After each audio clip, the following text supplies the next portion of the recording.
Hello again, Literature Writing 308A students. Welcome back to another lesson. All right, today we're going to be talking about chivalry, courtly love, and Arthurian legend, which is also going to lead us to talking about medieval romance, which is not what you think it is. All right, so you've heard about some important historical and cultural contexts that have influenced English culture in the 12th and 13th centuries, namely the Norman invasion and the French feudal culture that they brought over with them.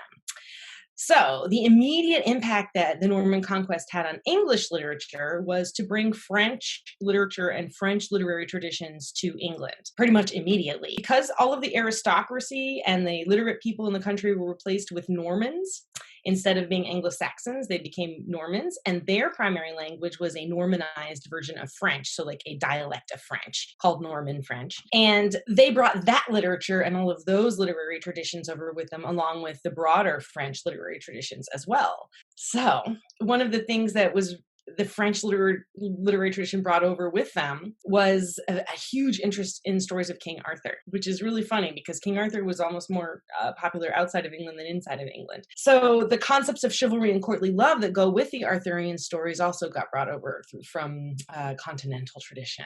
But these are all very important literary conventions for the Middle English period. Chivalry kind of spans both its a cultural context and a literary tradition, and courtly love does that to a certain extent too. But first, I'm going to tell you a little bit about Arthurian legend.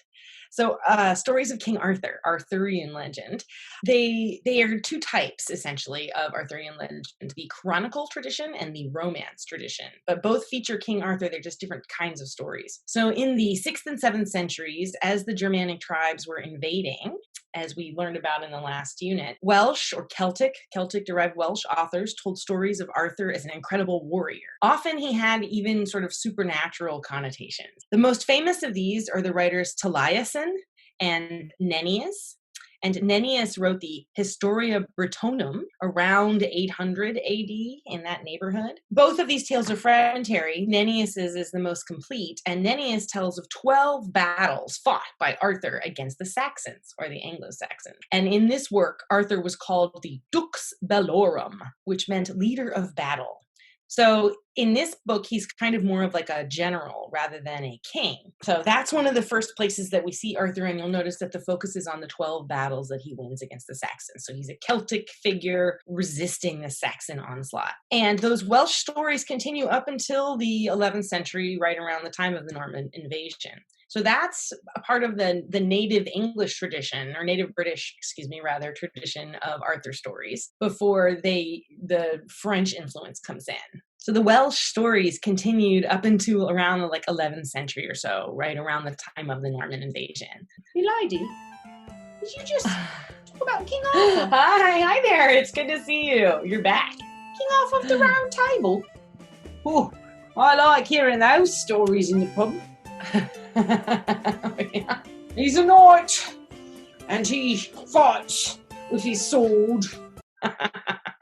They are really good stories. I agree. They're some of my favorites. In fact, my book, Crafting the Witch, talks about witches and wizards in the Arthurian literary tradition from the 12th century to the 16th. So yeah, Arthur stories are my favorite. I love them. Lady, do you think King Arthur was real? I like to think he was. I think he and I would be good friends, and he would like my turnips. Okay. Well, there probably was a man who acted as a general named Arthur. That there probably was a historical figure. Was he all the things that he has been made out to be eventually over time? Yeah, probably not. Sorry. But the figure of a man rallying the Celtic people together in the face of the Anglo-Saxon invasion resonated really strongly with the British people and with others outside of England. As I mentioned, Arthurian literature was just as popular, if not more popular, outside of England than it was inside of England. And in particular, the French were obsessed with stories of King Arthur. So he receives a huge influx of popularity when French literature comes in. As I mentioned earlier, two traditions derived from these Arthurian legends, the chronicle tradition and the romance tradition. You are not reading any examples of the chronicle tradition, but if you get your trusty Norton anthology and you turn to page 130 or 130 and 131, or if you have a different edition, it's in the section called Anglo-Norman Literature, The Myth of Arthur's Return. And if you take a look at that little section, it talks of the authors that it's featuring there are all part of the chronicle tradition. So Geoffrey of Monmouth and Was and Layman. These are three writers from the 12th century who are writing in the Arthurian tradition. Geoffrey of Monmouth is writing, he's a Welshman writing in Latin. Was essentially translates Geoffrey's story into French. Then Layman takes Was's version and again retranslates it back into Middle English. So it's this interesting circular tradition. And what the funny thing is if you check out these pages, you'll see how in each telling, the tale grows and gets bigger and more supernatural and elaborate. So if you look at the very first example, it's just a few sentences. Also, the famous King Arthur himself was mortally wounded. Right, so this is going to be about Arthur's death. Also, the famous King Arthur himself was mortally wounded. When he was carried off to the island of Avalon to have his wounds treated, he bestowed the crown on his cousin Constantine, the son of Duke Cador, in the year 542 after the incarnation of our Lord. May his soul rest in peace. That's it. That's the end. That's it. But if you look at the next one on page 131 from Was, Arthur, if the story is not false, was mortally wounded. He had himself carried to Avalon to be healed of his wounds. He is still there, and the Britons expect him, as they say, and hope. He'll come from there if he is still alive. Master Was, who made this book, won't say more about Arthur's end than the prophet Merlin rightly said once upon a time, that one would not know whether or not he were dead. The prophet spoke truly. Ever since, men have asked and shall always ask, I believe, whether he is dead or alive.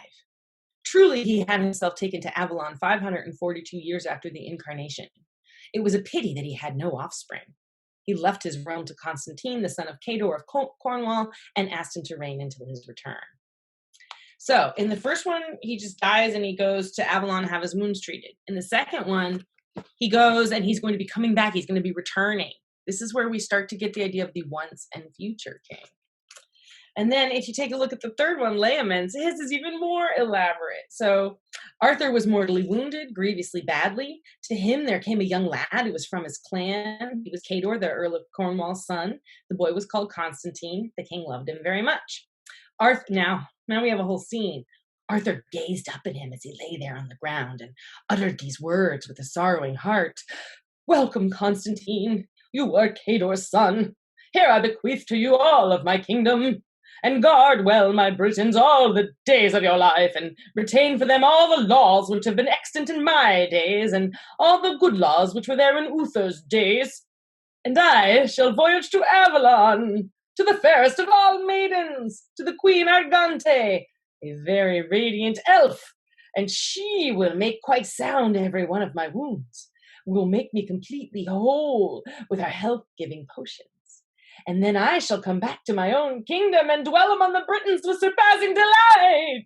After these words, there came gliding from the sea what seemed a short boat, moving, propelled along by the tide. And in it were two women in remarkable attire, who took Arthur up at once and immediately carried him and gently laid him down and began to move on. And so it had happened, as Merlin said before, that the grief would be incalculable at the passing of Arthur. The Britons even now believe that he is alive and living in Avalon with the fairest of the elf folk. And the Britons are still always looking for when Arthur comes returning. Yet once there was a prophet, and his name was Merlin. He spoke his predictions, and his sayings were the truth of how Arthur once again would come to aid the English. So you can see how, as the story moves from Geoffrey to Was to Layman, it just gets bigger and wilder and crazier each time. And this is how legends develop, right? They start in ways that may have been connected at some point to reality, but then eventually, over time, they turn into these beautiful, wonderful stories. And this is exactly what happens with King Arthur. So the chronicle tradition, which I just talked to you a little bit about, which I just gave you a teensy sample of, features really mostly stories about Arthur himself. It tells the story of his life. It tells about how Merlin helps with his birth. It tells about how he becomes king at a young age, how he leads campaigns against the Germanic tribes, and then how he leads a campaign against the European continent. At one point, he even takes over Rome in one of the versions. But while he's away in Europe, his son, Mordred, who's been left in charge of England, marries Arthur's queen, or abducts Arthur's queen, Guinevere, and he takes over the country, causing Arthur have to come back to England and to get in a fight with him. And during that fight, Mordred and Arthur kill each other. Dun, dun, dun. And that is the story that's replicated and built on in the chronicle tradition. But what you all are going to be reading is the romance tradition, which I very much enjoy. And it focuses on some different things than the chronicle tradition. So first, let me just clarify what I mean by romance. Romance does not mean romantic. It does not mean romance in the current sense of the term. It doesn't mean love. That's not really what romance is. The term romance comes from roman, which means a story told in a non-Latin language. So like a story told in French. That's what roman means.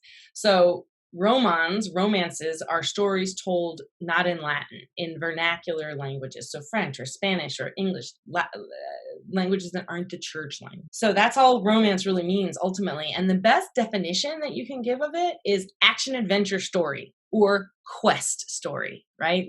This is what romance means. Now, there may be some what we think of as romance in the story, like they may be like a lady that the knight wins or something like that, or an aspect like a romantic subplot. The term romance being associated with romantic things and love and all of that comes from the Romantic period, which happens much, much later than this, the end of the 18th century and beginning of 19th. So romance then is just action adventure stories or quest stories, or as the Norton Anthology describes it, a story of integration, separation, or disintegration and reintegration, which is a quest narrative, right? You start in a stable position, you go out and do something, achieve something, and you come back. And if any of you have studied Joseph Campbell, who wrote the book, The Hero with a Thousand Faces, he talks about something that he calls the monomyth, or the hero's journey myth. Romances participate in that. They are part of that hero's journey. So if you know anything about Campbell, then this will be familiar to you. All right. So one of the things that's different about the romance tradition than the chronicle tradition is that this is where we actually get the very famous adulterous story about Lancelot and Guinevere. Oh, I do love a good story about King Arthur. Oh boy, here we go. I especially love the one about how Guinevere gets to have a lover, Lancelot. Maybe I should try that out. Milady, that's scandalous. Ooh, don't tell my husband the king. No. I'll be sure not to mention it to the king. I saw a picture of Guinevere once. Oh, yeah? She looked very clean. She didn't have any hair on her face. She looked very, well, what's the word? Rich. She's definitely rich. All right. So yes, the stories of Lancelot and Guinevere come from the Romance tradition. In fact, if you've read L'Envol by Marie de France, you have seen Guinevere show up. She wasn't named, but she's Arthur's wife, and Arthur's wife is Guinevere. In the Chronicle tradition, Mordred is Arthur's nephew, the son of his sister, which is a really important position. But in the Romance tradition, Arthur becomes Mordred's father and his uncle because Arthur has incestuous sex with his sister. Dun, dun, dun. Well, his half-sister. And he doesn't know that it's his half-sister when he's engaging in that with her, but he fathers Mordred on her, and that transgression becomes the root of the conflict between Arthur and Mordred. In the Chronicle, Mordred's just a straight-up villain who steals Guinevere and is totally creepy. In the Romance tradition, Mordred is Arthur's sort of bastard son, and that generates all this tension between them. So the other thing about the romance is that it doesn't focus so much on Arthur. It tends to focus a lot on his other knights. Like, for example, in Marie de France, you see an example of this where it's focusing on other people besides Arthur: Melun, Lanval, Tristan and Isolde, and Chevrefoix.